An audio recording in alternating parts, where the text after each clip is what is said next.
Nothing to be trifled with. A lot of people, I think, who decided to stay in their homes thought they were going to get lucky. This does not look good. Yeah, we knew that this could intensify again. That is indeed what happened. Back to a Cat 4, and you can see behind me now. I mean, look at this. This is a Cat 4 storm that is just now 40 miles away from Key West. So that's when the devastating and inundation of storm surge comes on in here. So let's take a look at the satellite. You can see that the eye wall regained and reformed itself here overnight, and now waking up to a Cat 4 hurricane with the potential of this storm paralleling the west coast of Florida for miles. So this is not a good situation here in terms of storm surge. So let's head on over to the weather graphics and I'll show you the latest coordinates. Now, this number just updated here in the last hour or so. So it's now 40 miles to the south and east of Key West. The National Weather Service in Key West says between 7 and 8 a.m. that's when landfall will occur. Already, we've seen conditions in the Keys go downhill. Most of the Keys, if not all of them, are without power right now. And that roar, that really scary, almost deafening roar of wind is now taking place with these outer rain bands. We saw a 94-mile-per-hour wind gust here in the last hour at Smith Shoal Light. Sustained winds around hurricane force now. So again, the conditions are only getting worse. This is time to shelter in place now in the Keys.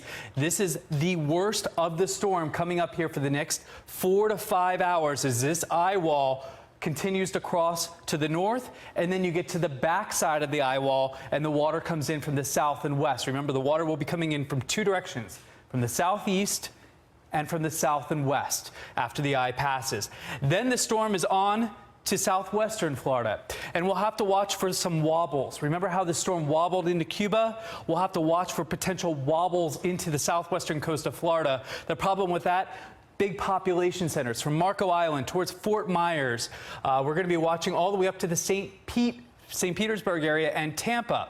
Latest wind gust 66 miles per hour at the National Weather Service office in Key West, where they are battening down the hatches and riding out the storm and doing some life-saving duties there, getting information out to the public.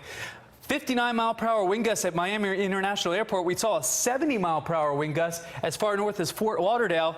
And I'll drag the map up here for you. And even some of these northern rain bands occasionally gusting 40 to 50 miles per hour. And this is near the Georgia state line. So this storm, very expansive and very dangerous. This is something you don't see often.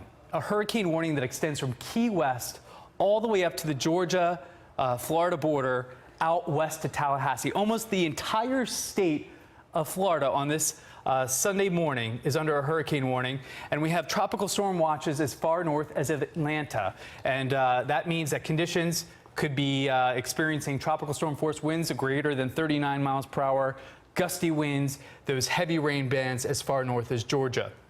There's the eye wall. It's moving to the north and to the west. Now we will be experiencing storm surge up and down the coastline of Florida. That is the next major concern. High tide cycles later this afternoon and this evening. Chris. Hey there, I'm Chris Hayes from MSNBC. Thanks for watching MSNBC on YouTube. If you want to keep up to date with the videos we're putting out, you can click subscribe just below me or click over on this list to see lots of other great videos.